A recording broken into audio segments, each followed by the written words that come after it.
मध्य प्रदेश देश का हृदय स्थल होने के साथ ही अपनी विशेष उपलब्धियों के लिए भी जाना जाता है और टाइगर स्टेट इन्हीं में से एक है। मध्य प्रदेश में इस समय 785 टाइगर्स मौजूद हैं और वन क्षेत्र की शोभा बढ़ा रहे हैं। यही कारण भी है कि यहाँ पर्यटकों की संख्या भी लगातार बढ़ रही है।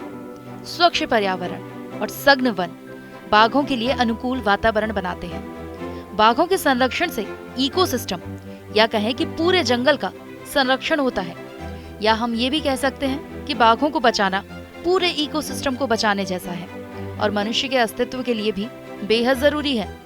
पृथ्वी का सबसे सुंदर प्राणी बाघ है और इनका डेरा मध्य प्रदेश में है। इस बात पर राज्य के लोगों को गर्व है। ठीक उसी प्रकार जैसे भारत देश के बाघों की 3682 संख्या पर गर्व है। ये दुनिया में बाघों की कुल संख्या का 75% है। मध्य प्रदेश के लिए सबसे खुशी की बात यह है कि यहाँ टाइगर रिजर्व के बाहर भी बाघों की संख्या बढ़ रही है। अंतर्राष्ट्रीय बाघ दिवस के अवसर पर मध्य प्रदेश दुनिया को बता सकता है कि मध्य प्रदेश के लोगों को अपने बाघों पर अभिमान है। उनके संरक्षण के लिए कुछ भी कर सकते हैं। मध्य प्रदेश में बाघों की आबादी 526 से बढ़कर 785 पहुंच गई है। ये देश में सर्वाधिक है। प्रदेश में 4-5 सालों में 259 बाघ बढ़े हैं। ये वृद्धि 2010 में कुल आबादी 257 से भी ज्यादा है। वन विभाग के अथक प्रयासों और स्थानीय लोगों के सहयोग से जंगल का राजा सुरक्षित है। सभी मिलकर यही संकल्प लें कि भावी पीढ़ी के लिए प्रकृति का बेहतर संरक्षण करें और एक सहृदय भद्र पुरुष के रूप में बाघों के परिवार को फलने फूलने का अनुकूल वातावरण बनाने में सहयोग करें। बाघों की पुनर्स्थापना का काम एक अत्यंत कठिन काम था, जो मध्य प्रदेश ने दिन रात की मेहनत से कर दिखाया है।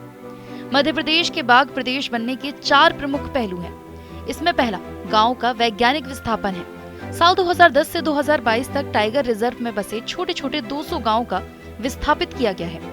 सर्वाधिक 75 गांव सतपुड़ा टाइगर रिजर्व से बाहर किए गए। दूसरा है ट्रांसलोकेशन। कान्हा के 12 सिंघा, बाइसन और वाइल्ड बोर का ट्रांसलोकेशन कर दूसरे टाइगर रिजर्व में उन्हें बसाया गया। इससे बाघ के लिए भोजन आधार बढ़ा। तीसरा है हैबिटेट विकास। जंगल के बीच में जो गांव और खेत खाली हुए, वहां घास के मैदान और तालाब विकसित किए गए, जिससे शाकाहारी जानवरों की संख्या बढ़ी और बाघ के लिए आहार भी उपलब्ध हुआ। सुरक्षा व्यवस्था में अभूतपूर्व बदलाव हुआ। पन्ना टाइगर रिजर्व में ड्रोन से सर्वेक्षण और निगरानी रखी गई। वाइल्ड लाइफ क्राइम कंट्रोल कर अवैध शिकार को पूरी तरह से रोका गया। क्राइम इन्वेस्टिगेशन और पेट्रोलिंग में तकनीकी का इस्तेमाल बढ़ाया गया। इसका सबसे अच्छा उदाहरण पन्ना टाइगर रिजर्व है, जिसका अपना ड्रोन स्क्वाड है। हर महीने इसके संचालन की मासिक कार्य योजना तैयार की जाती है। इससे वन्य जीवों की लोकेशन खोजने, उनके बचाव करने, जंगल की आग का स्रोत पता लगाने और उसके प्रभाव की तत्काल जानकारी जुटाने, संभावित मानव और पशु संघर्ष के खतरे को टालने, वन्य जीव संरक्षण कानून का पालन करने में मदद मिल रही है। वन्य जीव सुरक्षा के कारण तेंदुओं की संख्या में भी मध्य प्रदेश देश में सबसे आगे है। देश में 12,852 तेंदुए हैं। अकेले मध्य प्रदेश में ये संख्या 4100 से ज्यादा है।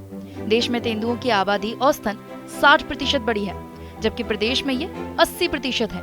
देश में तेंदुओं की संख्या का 25% अकेले मध्य प्रदेश में है। बाघों की गणना हर 4 साल में एक बार होती है।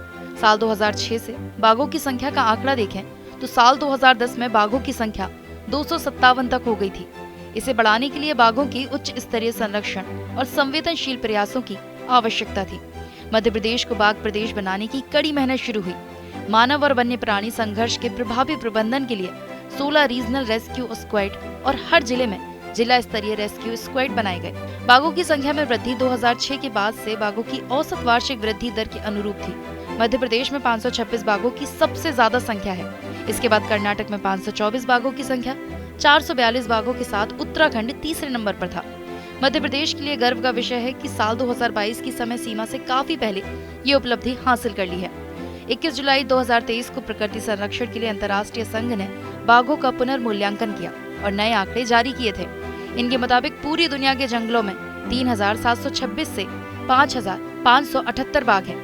भारत में टाइगर्स की संख्या 3167 है, जिसमें से मध्य प्रदेश में 785 बाघ पाए जाते हैं। साल 2018 में बाघों की संख्या 526 थी, जिसमें अब 259 टाइगर बढ़ गए हैं। 1 अप्रैल 1973 को बाघ परियोजना शुरू की गई थी। ये दुनिया में अपनी तरह की सबसे बड़ी प्रजाति संरक्षण के लिए की जाने वाली पहल मानी जाती है। बाघ परियोजना का मुख्य उद्देश्य बाघों को सुरक्षित आवास उपलब्ध कराना और उनके शिकार पर अंकुश लगाना था।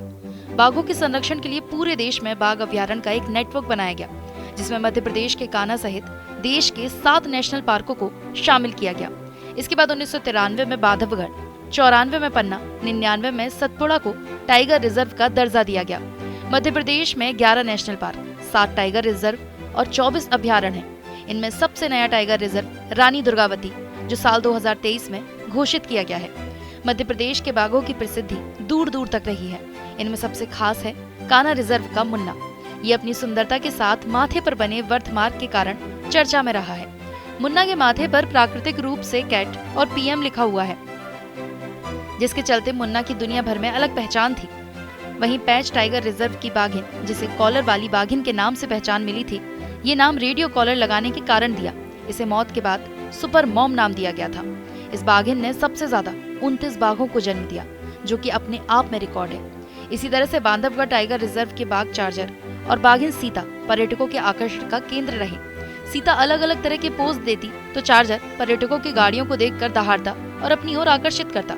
इसके अलावा बामेरा अपने अलग अंदाज कदकाठी के लिए जाना जाता। पन्ना टाइगर रिजर्व की प्रसिद्ध बाघिन T1 को सफल शिकारी होने के साथ नेशनल पार्क से रिजर्व में पुनः स्थापित होने वाली पहली बाघिन मानी जाती है। इस तरह से प्रदेश के बाघों ने विशेषताओं के चलते देश भर में अपनी पहचान स्थापित की। आपको बता दें कि हर साल 29 जुलाई को अंतर्राष्ट्रीय टाइगर डे मनाया जाता है। ये दिन खास तौर पर बाघों की लगातार कम होती आबादी पर नियंत्रण करने के लिए मनाया जाता है। भारत के लिए ये दिन और भी खास है, क्योंकि बाघ न सिर्फ भारत का राष्ट्रीय पशु है, बल्कि दुनिया के लगभग 70% से ज्यादा बाघ भारत में ही पाए जाते हैं। अंतर्राष्ट्रीय बाघ दिवस मनाने की शुरुआत साल 2010 में हुई थी। रूस के पीटर्सबर्ग में हुई इंटरनेशनल कॉन्फ्रेंस के दौरान ये फैसला लिया गया था। इस कॉन्फ्रेंस में 13 देशों ने हिस्सा लिया था।